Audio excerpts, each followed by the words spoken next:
that missed us. 1 second, guys. Welcome to the call, everybody. This is Steve Burton with Equity One talking to you from live in Chesapeake, Virginia. Some of you are listening to us all over the country. Wherever you're at, we appreciate you being here tonight. You know, we're a financial services company, as many of you know. Some of you got handed off this link by some other means. If you want to get a hold of us, or we'll show you how to do so in the future. If you register for this webinar, you can probably get to our websites and contact us if you need it to. How did I come up with the 30-day financial fitness challenge? Well, I've told people this story, and so anyway, that's our topic tonight, the 30-day financial fitness challenge, and why most Americans need to be taking this challenge. I was on one of my radio shows about 6 weeks, maybe 2 months ago, and doing a radio show live here in Virginia, and one Saturday morning, I thought about fitness. I was thinking about fitness, working out. And then I thought about financial fitness. And then I thought about the financial fitness challenge, and then the 30-day financial fitness challenge. So on this live radio show, right before a break, right before we went to commercial, I thought about, and I threw it out there on the air, just to see if there would be any interest. And a lot of people contacted us, go, yeah, Steve, I'd like to take the 30-day financial fitness challenge. I said, okay, I'll get back to you after I create the 30-day financial fitness challenge. So it became popular out of the gate, and some of you are taking it already, and others will in the future. And I encourage you to retake it if you needed to. What I want to go through tonight is just in talking to people about what each day would look like and why you need to be taking this challenge. And anyway, let me see. I've got 2 different saved versions of this. So let me see if this is the one that I want to be showing you. It is. This is pretty good. Hey, first step to me is to go to steveburtonsmoneyschool.com and sign up for the fitness challenge. What are you going to do? You know, I've had people come into my office, some people that make a little bit of money, some people that were in so much debt I had to get them out of debt before they can do anything and start saving, to give themselves some breathing room, and again, to start saving. I've had other people coming in here making hundreds of thousands of dollars, even millions of dollars, and not knowing where their money went. So I said, do you have a budget? Well, if you're going to get financially fit, don't you think that we need to take the next 30 days and find out what we need to do? The first day is that you take the pledge. You commit to yourself, not to me, to yourself, that you're on a mission to get your finances in a better situation. You take care of that by developing a financial awareness about your savings, about taking the pledge, building wealth and security for yourself and your family. And we come out with this page 1, and this is the first step. Whether you take this thing 1 time or whether you take it 100 times, you're probably going to be asked to take the pledge, commit to yourself, because think about it. It all sounds great, but if you don't do anything about it, if you don't make some minor financial decisions that will lead to big changes, or some of you need major financial overhauls in your life because you're either delusional about your situation, you may be unrealistic about where you're at in your wealth building curve, whatever. Make the commitment. That's step number 1. Step number 2, day 2, take the quiz. Why do you do this? You set financial goals for yourself. You know, I learned this about 35 years ago. Went to an Amway convention, and they talked about goal setting. And although my wife and myself got involved in Amway for a little bit of time, I learned a couple good things from them. Goal setting and how to speak in front of people. I'm not that great at the speaking in front of the people right now, although I do it for a living every day, every week, every month, every year. I guess I've gotten a little bit better at. I'm really good about setting daily goals, hourly goals, weekly goals, monthly goals, annual goals. I find that if I don't have a goal, something to work toward, I don't do a very good job of achieving things. I'm kind of like just at random. So 1, set a goal. I think that would be priority number 1 in that assessment. Where are you at? Do you set a goal? Assess yourself here. Do you have a budget? I had a couple that came in not long ago, and I asked them, if you have a budget, do you know where the money's going? Yeah, we know where every penny's going. I said, write it down for a month and tell me that you know that. How can you have a budget? How can you hit any kind of goal if you don't have a budget, don't know where the money's going? How much money do you spend on rent, mortgage, and utility bills? Do you know that number? If you're married, probably one of you knows it. The other one may not. So set that. You need to save at least 10%. I say in my second book, you need to save nearly 15%. If you can only save 1% now, work your way up to at least 15%. What do you have coming up ahead of the curve? You need to purchase a new car? Does the roof need to be replaced on the house? Is college funding coming up? Your kids going away to school. There's never too soon to start planning for that. How often do you look at your credit report? How often do you look and examine your bank statements, your retirement statements? I have people come in here with unopened statements, dozens of statements sometimes, and a lot of them unopened. I go, oh my gosh, how do you know where you're at if you don't look at that? And I know it's not everyone's situation here tonight. Some of you got some of this going on. Some of you don't have it going on. And the number 10, look at that number 110 right there. I continue to learn and advance my financial education. You know how many personal finance classes I took in school? 0. Math is not money. There's a difference. And understanding your credit, how much your mortgage costs, taxes that you pay, what you have left over every month, add all that up and see where you stand on this quiz and assess yourself fairly. Don't be too hard on yourself, because we're going to set some goals and we're going to start moving ahead. So that's day 2. If you've not done that yet, I'd encourage you to go back and do it, or go back and take a look at it. We send these things to you every day. I don't know what happened to day 3 right there, but it skipped over to day 4. Talk about, getting your credit report. That tells a lot about people, their credit score. You also, if you haven't pulled a credit score in the last little bit, you can get a free credit report by clicking down through there. And you want to know what's going on there. You want to know what the banks think about you. Well, Steve, I don't need to borrow any money right now. Yeah, but you position yourself for the future. Borrowing money wisely is one of the keys to financial building wealth, getting rid of bad debt, keeping good debt, and all those types of things. So you want to go and find out, again, getting financially fit. Let's get your credit history financially fit. Let's clear up the bad debt. Let's get the bad things that may not be even yours cleared off your credit score, and let's make sure that if you need to borrow in the future, that you can get the lowest interest rate possible because you look grand on paper. You have a top credit score and you're able to borrow. People are doing cartwheels to loan you money. In my past, a lot of times people wouldn't loan me a penny when they were justified looking back. But because I've cleaned up my finances, now people are all too willing to loan me money. It's nice when you don't need the money and they lend it to you. Isn't that the way it normally goes? When you need it, they don't want to lend it to you. And when you've got it, they don't, they do hand cartwheels all over the place trying to loan you money. That's day 4. I don't know why this thing, and I'm going to go back in a little bit and try to figure out where day 5 and anyway, my guy that put this together for me. Day 6, your assets. List your assets. Some of you don't have very many assets. Some of you got a lot. And list them. Your IRAs, your 401ks, the accounts that you left behind at your previous jobs, how much equity you've got in your house, a bucket of gold sitting in your safe or a safety deposit box, a piece of real estate, an investment in a business, some stocks that you got, some whatever you had for years and years. Let's list the assets and let's see what you've got. Because some of these assets may have been good in the past.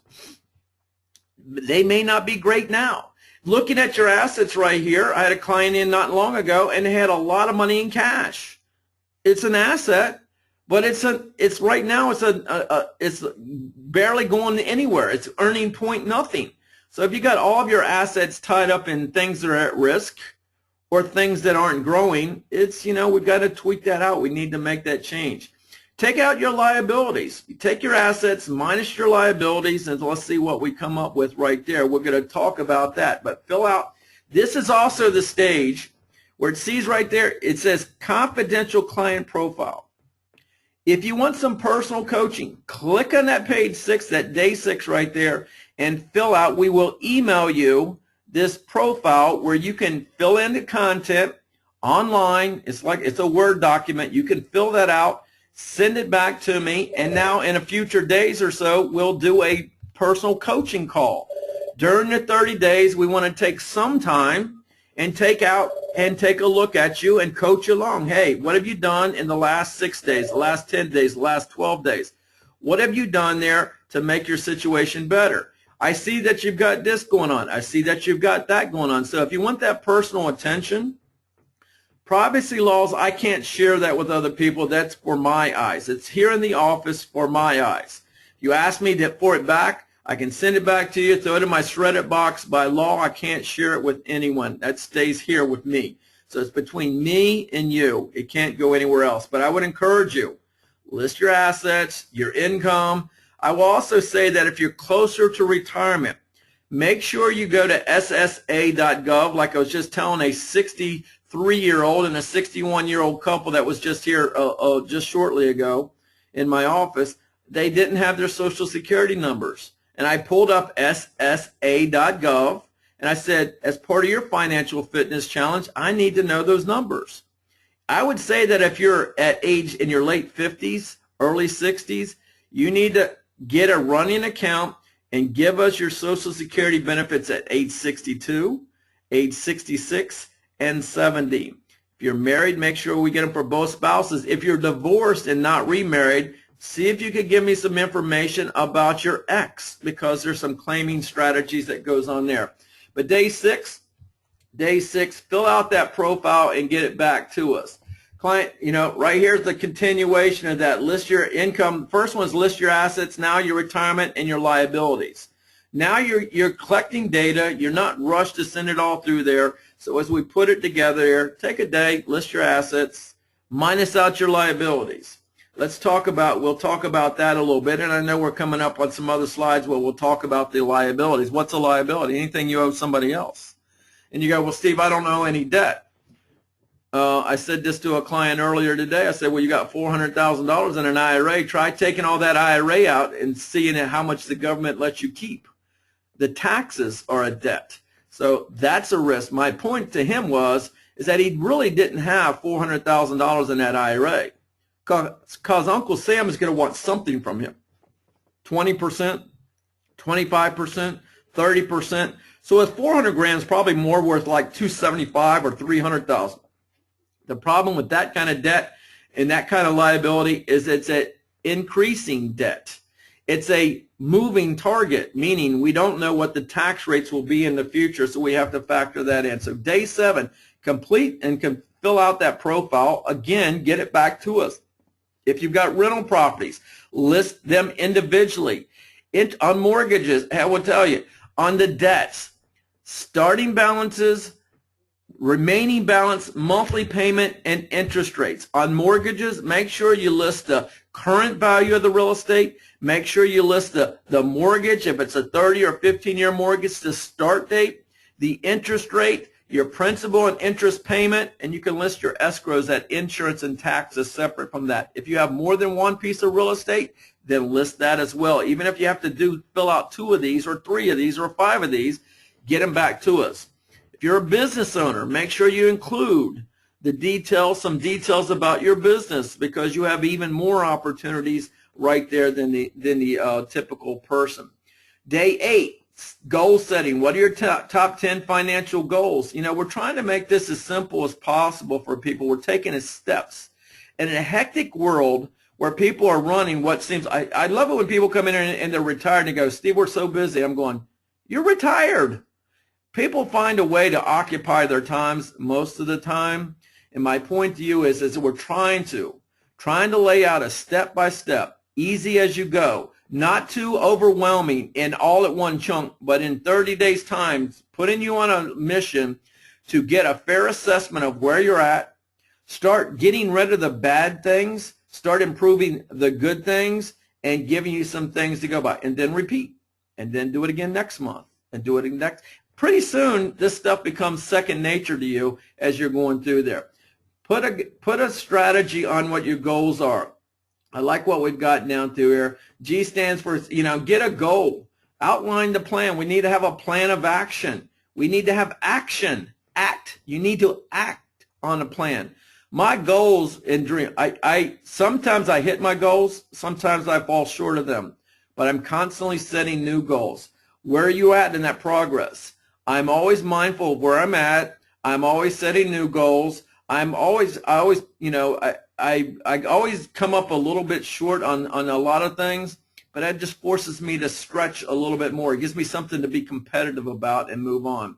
And just have that system right there. You need to have a system, and that's what we're hoping to develop right here for you. Later, we're going to clarify those goals, and when we come back, I want to come back in in 30 days time, in 60 days, in a year's time, in 2 years time, and see how many of these goals that you've hit. You'd be shocked that once you start having a target to aim for, you'd be shocked at how quickly things start to fall into place right there. Adopting the right habits. Let's go down through some of these. I won't hit on all of them. Let me highlight a couple of them down through here. You develop poor habits, you end up broke. You end up struggling. What does that mean? That means if you go out there and you don't have a financial awareness of where you're at, then you don't know how much money's coming in. All of a sudden the debt starts building up. I talk about, becoming the CEO of your own life. See that right there? I'm going to talk about that. Let's read that right there. I want you to sit down on the first of every month and take a real clear look at your finances. Look at your profit and loss. Do you ever run a profit and loss statement? If you're a business owner, you know what I mean. You have to account for every penny, or you're supposed to anyway, every penny that passes through the business's hand. And if you work for somebody and you have to prepare that report, you need to determine each month as to whether you turned a profit or you had a loss. If there was a profit, why was there a profit? And what should we do with it? Is it a profit that we'll need in the short term when we'll just leave that in cash? If we had more of a profit this month, then maybe we add some additional monies to our long-term accounts. But become the CEO of your own life. 15 minutes in a month's time at the first of the month. And again, if you're married, sitting down with your spouse and looking at your finances, not a time to argue, not a time to beat yourself up, but realistically sit down with clear vision and determine, are you the CEO of your own life? In doing this, we want to start building up your savings. You've got to have some money in your rainy day account. What is that? That's an emergency fund. That's that short-term vehicle, not in your checking account. That's money that you put into a separate rainy day emergency fund. Emergencies aren't new pairs of shoes. Emergencies aren't, a new toy that you need to play with. Emergency is not a new big screen TV. It's what it is, what it says. You need tires on the car, you don't want to put it on a MasterCard. You take it out of savings, pay cash for it, and pay your savings account back over the next couple months. You look at that. Once you start building that savings up, how much money should you have in your rainy day account? Probably 3 to 6 months worth of your earnings. You go, Steve, I don't have anywhere close to that. You start 50 bucks at a time, 100 bucks at a time, whatever you can do to build that up. There comes a point where you have too much money in cash, and I've seen that a lot of times. So build up a rainy day account. What's our game plan for reducing our debt? Don't use credit cards. Pay those things down. We're going to talk about that. Use cash. I will tell you, if you take 30 days and you pay cash for everything, meaning you've got to whip out the 20s and the 50s and the 100s to pay for something, you'll think differently about shopping than you would if you put it on plastic. Even if it's your debit card. The plastic makes it seem, just not real. And so when you take out cash out of your wallet, you think twice about the purchase of that, whatever you're trying to do. Increase the savings in your retirement accounts, whether it's the 401ks at work. And when you get a pay raise, when you pay down the debt, give your retirement accounts a pay raise as well. It's a simple formula that can help you achieve those goals. A few tips down through here. Start small. You don't build wealth overnight. You didn't get into debt overnight. You're not going to get out of debt overnight as well. Start small and build. What's the process? Constantly be evaluating the situation and what you're doing right there. Discuss it with your spouse. You want to make sure if you're married or there's somebody in your life right there you're sharing your life with, you need to make sure that you're on the same page. Let's go on to the next page, see what we can come up with. Skipping some pages right here for whatever reason. Day 11. Do you have that budget? Are you following along? Are you keeping the budget? Are you making, and I will tell you, this is a big part. You had the budget that you created, but you can create a budget. If you don't stick to the budget, then how do you gonna make any progress? Meaning, if you pay off one debt and go rack up a new debt, or you start a budget and you go, hey, I'm gonna limit my entertainment to X number of dollars per month, and you're not keeping a daily, a weekly, account of where things are, then all of a sudden at the end of the month you go, look, wow, we spent twice as much money as what I budgeted. So you need to make sure that you stay on point right there with your budget. So you constantly, but you know what? This becomes, again, second nature to you as you start going along. Build your budget based on what you take home, not what you make. You know, I'm amazed at how many people don't think about the taxes and whatever. And you know, well, I'm making 80 grand a year. Well, that's not what you're bringing home, so you need to look at it that way. Track the spending for a month. I will tell you, there's all kinds of gadgets on your smartphones, your Nooks, your Kindles, or whatever you can download, and we'll send you some tips on where to do that. It makes it very easy to track every expense. I typically say that every dollar you spend is like 5 future dollars, so you'll want to do that. Put your savings on autopilot. The reason that there's so much more money in 401ks than IRAs is because there's a couple reasons, but the main one is that the 401k, the TSP, is put on autopilot, meaning you enroll one time, and until you tell them to stop, it happens every paycheck. You don't think about it. So save automatically. If it's money being diverted into a savings account, set it up automatically. It happens routinely coming out of your paycheck, and you could do that. Prioritize your spending. What do you have to have versus what can you put off to a later date? Do you really need that 12th new pairs of shoes this month? You have to look at all those things. Daily spending. Again, avoid the credit cards. You know, I stand in a convenience store and I kind of look around, and I'm driving in, I'm dressed in a suit, and there's some people dressed nicely, but a lot of blue collar people come through there. I'm just an average guy. I don't pretend to be nothing more than I am. In that, I'm amazed at how many people come in there and put this, that, and everything on their credit card. And I'm going, oh my gosh. You know, their breakfast, 2 or 3 drinks, an energy drink, a bag of snacks. I see them walking out 25, 30 bucks in their bag. I'm going, is that a day's worth of stuff or is that a week's worth of stuff? Think how much cheaper it would have been if they bought it at the grocery store, at the Sam's, the Walmart, or something. They could have probably saved. But because it's on plastic and it's convenient, they just do it. So watch what you spend no matter how much you make. Tackle the credit card debt. I'm going to talk about that in a minute. I need to go on. Build up some action. I'm running out of time here, guys. Let me click through some slides. We try to keep these things to 30 minutes or so. Good debt versus bad debt. This is really good right here. This is where we start getting into the meat of things. If you have debt, what's good debt? Well, we're going to send you a video on my Money School 101. I teach this at businesses and other places, and you may have seen me do it here. Good debt is any debt that will help you increase your income or asset appreciation. Good debt could be a student loan, meaning had you not gone to school, got an education, you would not have had the income potential. But I will tell you, a student loan could very quickly turn into a bad debt if you don't use it. You go to school and rack up the debt and come out and you don't use that education, that degree for what you intended. Now you're just left with debt. A mortgage could be a good form of a debt. Done properly, it lets you have a place to live. It lets you buy a $250,000, $300,000, $400,000 house with 10% down, maybe 3, 10, 20% down. So you use that financial leverage, that OPM, as I call it right here, to build wealth. OPM, other people's money. Broke people use OPM to buy stuff they can't afford. Wealthy people use OPM to buy assets, appreciating assets. Broke people use OPM's money to buy depreciating assets. That means if you didn't have the money to pay cash for the cars or the jet skis or the boats or the vacations that make you feel good, you're enjoying it now, but you're living on other people's money. You're paying them back with interest. So we got to get rid of the bad debt. We want to optimize the good debt. I would say credit cards, car loans, boat loans, student loans, I want them gone first, and then the mortgages last.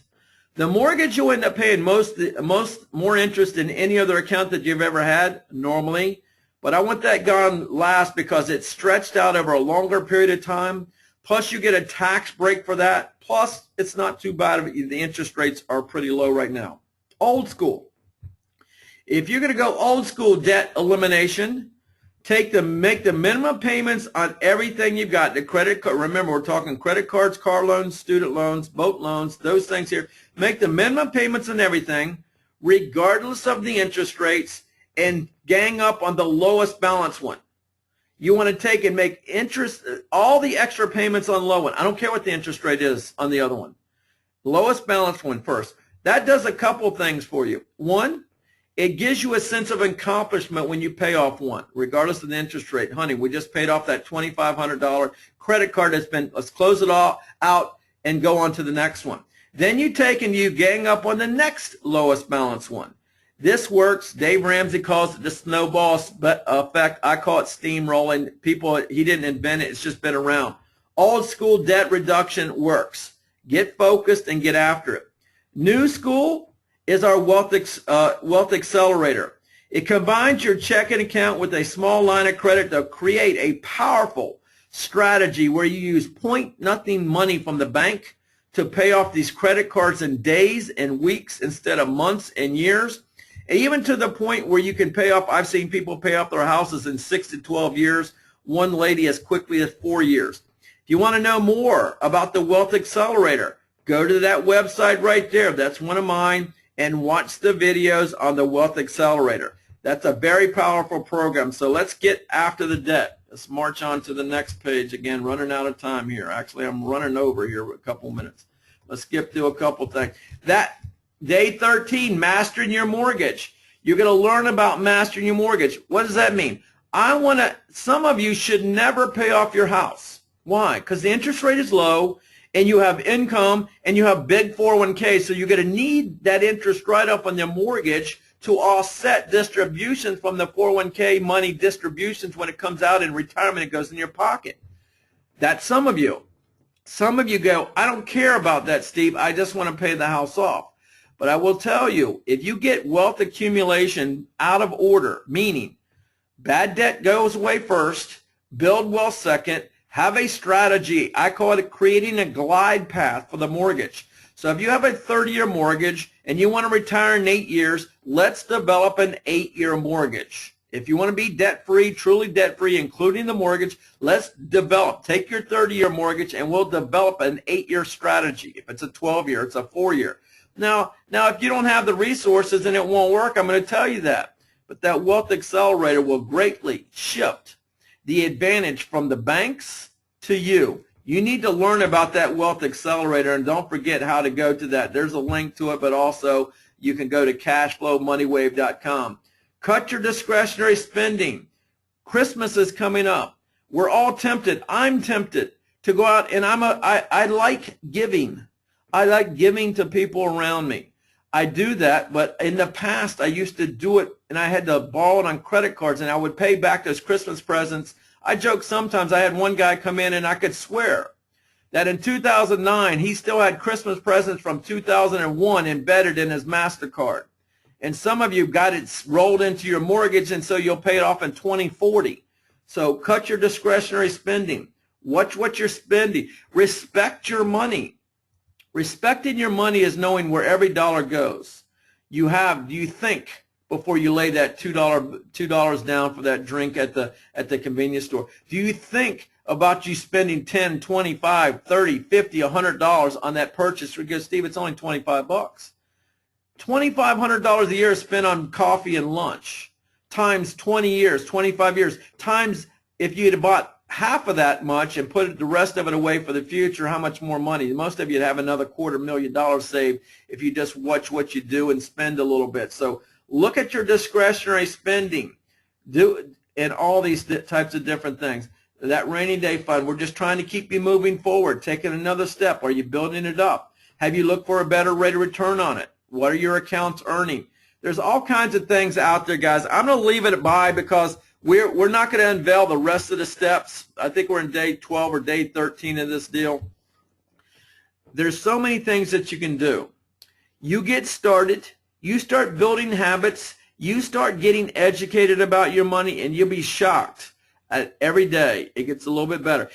Some days you'll take giant leaps forward because of your goals. Occasionally, something will happen to the car. Your kids will need something. You'll get laid off in something. You need that emergency fund to live on. You want to also make sure your retirement accounts are in the right vehicles. Do you have the right retirement accounts? That's what we'll talk about on our coaching call. Guys, I always try to keep this thing to right at 30 minutes or so and run it a little bit long. I'm not telling you everything you need to know here tonight. I'm just trying to motivate you a little bit to make it a little bit better each and every day. Guys, this one will be saved. It will be loaded into our Steve Burton's Money School library. Remember that YouTube channel I said there. If any of you need to get a hold of us, you got our websites, the steveburtonsmoneyschool.com or equityoneInc.com. You got so many of those. I'm going to end the call right now. I appreciate everybody being on the call. If you're closer to retirement, we have a new program we call Retirement Checkup, Retire Checkup. If you want to make sure you're close to where you need to be, if you're 5 years out or 10 years out, you better get it. You better have a game plan. You better be sure. If you're already in retirement, is it going to stay good for you? If something changes, the stock market falls off a cliff, a loss of a spouse, claiming benefits wrong. Guys, there's so many things I could add to it. I appreciate your time tonight. Hopefully you got something out of it. I'll end the call.